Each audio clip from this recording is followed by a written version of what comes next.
हम सब ने ना बचपन से एक बात सुनी है कि practice makes man perfect. And हम बचपन से ही ये सुनते आए हैं। एंड ये हमारे दिमाग में बैठ गया है कि हम जो भी काम करने के लिए प्रैक्टिस करेंगे हम धीरे धीरे उसमें परफेक्ट होते जाएंगे।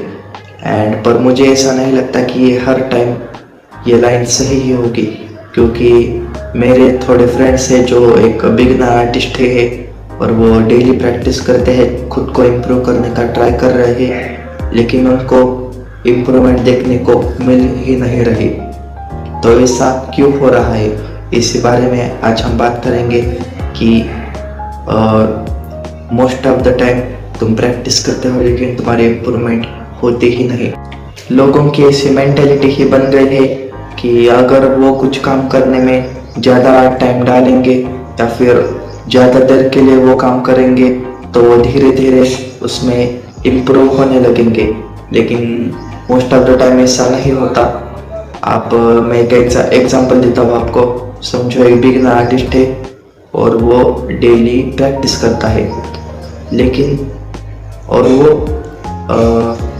डेली 5-6 घंटे प्रैक्टिस करता है, हम ऐसा एज्यूम कर लेते हैं, लेकिन वो अपनी ड्राइंग में जो मिस्टेक्स होती है उसको नोटिस ही नहीं करता। वो मिस्टेक्स को ही रिपीट कर रहा है और उसमें ही अपना सारा टाइम वेस्ट कर रहा है।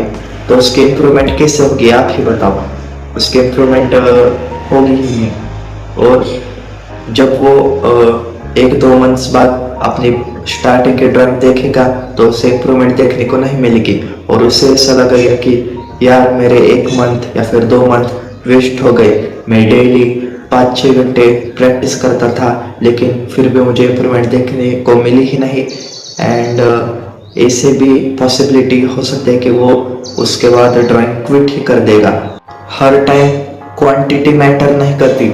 अब मैं तुम्हें एक एग्जांपल देता हूँ। समझो 2 लोग हैं, एक का नाम हम ले लेते हैं राज एंड दूसरे का नाम लेते हैं अभिराज। हाँ, तो पहला जो राज है वो प्रैक्टिस करता है, वो अपने डेली 5-6 घंटे डाल देता है वो ड्राइंग करने में ही। एंड वो मिस्टेक्स ही दोबारा ड्रॉ करता है, लेकिन वो उसे कभी नोटिस नहीं करता। वो मिस्टेक्स को इम्प्रूव भी नहीं करता, उसको नोटिस नहीं करता, सिर्फ वो डेली 5-6 घंटे ड्रॉ कर रहा है।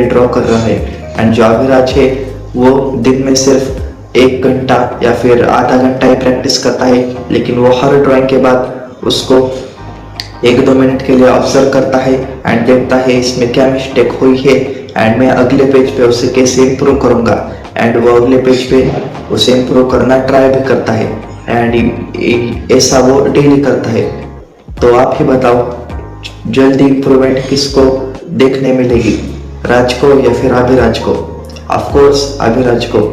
और इस चीज में कंफर्ट जोन की भी प्रॉब्लम हो सकती है, क्योंकि अगर कोई बिगिनर आर्टिस्ट है और उससे पोर्ट्रेट्स ठीक ठाक बनाने आती है और वो फिर क्या कर सकता है, मोस्ट ऑफ द केसेस में वो उसके फेवरेट कैरेक्टर्स या फिर कोई भी कैरेक्टर हो गया उसके सिर्फ पोर्ट्रेट्स बनाएगा एंड वो पोर्ट्रेट्स रोज बनाता रहेगा एंड उसे ज़्यादा इम्प्रूवमेंट देखने को ही नहीं मिलेगी, क्योंकि वो जो उसे पहले से ही ड्रॉ करना आता है वो ही फिर से ड्रॉ कर रहा है।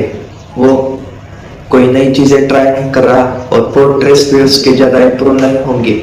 हाँ, उसने प्रैक्टिस तो बहुत की होगी लेकिन उसको ज़्यादा इम्प्रूवमेंट देखने को नहीं मिलेगी। पर अगर वो फेस के स्ट्रक्चर को और अच्छे से समझने के लिए वो लुमिस हेड कोई टेक्निक मैंने सुनी थी, वो लुमिस हेड की टेक्निक वो स्टडी करेगा, उस पर उससे ड्रॉ करना ट्राई करेगा या फिर और भी टेक्निक्स होंगी उनको सीखेगा, उनको स्टडी करेगा, उनको ड्रॉ करना ट्राई करेगा। इससे वो फेशियल फीचर्स और एक्यूरेट तरीके से कैप्चर करना सीख लेगा एंड उसके पोर्ट्रेट्स धीरे धीरे इम्प्रूव होगी।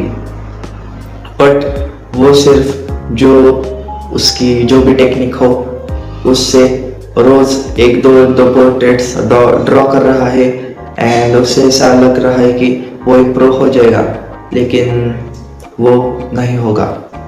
धीरे धीरे इम्प्रूव होना एंड चीजें रिपीट करना दोनों अलग चीजें हैं।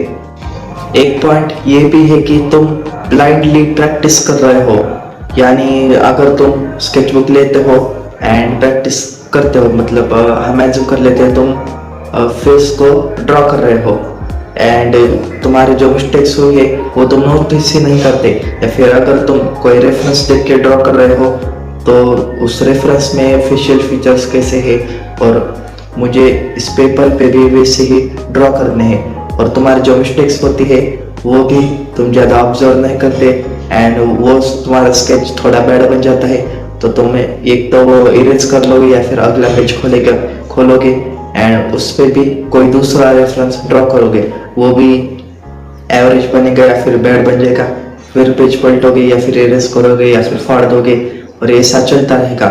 तो इससे ये करने से बेहतर अगर तुम हर स्केच को ड्रॉ करोगे एंड उसके बाद मतलब जो रेफरेंस है उसको तुम पहले देखोगे, ठीक से ऑब्जर्व करोगे, फिर उसे केयरफुली ड्रॉ करना स्टार्ट करोगे एंड जब तुम उसे ड्रॉ कर लोगे तो 1 मिनट के लिए उस ड्राइंग को ऑब्जर्व करो एंड तुम्हारी क्या मिस्टेक्स हुई है एंड तुम उसे कैसे इम्प्रूव कर सकते हो, ऐसा थोड़ा विचार करो एंड इस विचार करने के बाद तुम उसे दूसरे पेज पर ड्रॉ करना फिर से ट्राई करो एंड ऐसे ही धीरे धीरे तुम्हारी इम्प्रूवमेंट होगी। तो इतना सब कहने के बाद तुम्हें ऐसा लग रहा होगा कि रियल प्रैक्टिस क्या होती है।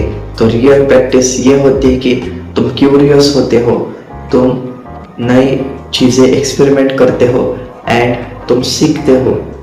प्रैक्टिस तुम्हें बेटर तब बनाएगी जब तुम सिर्फ ड्रॉ करने के बजाय उस ड्राइंग से कुछ सीखोगे।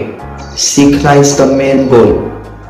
शिक्षण त्याच्यातून काहीतरी शिकायला मिळालं पाहिजे।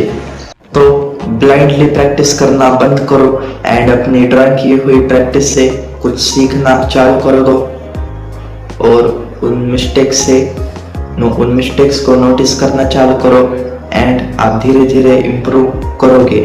सो दैट्स ऑल गाइस, यही थी आज की video. Like share comment and subscribe कर लेना। Keep practising, stay consistent. Bye.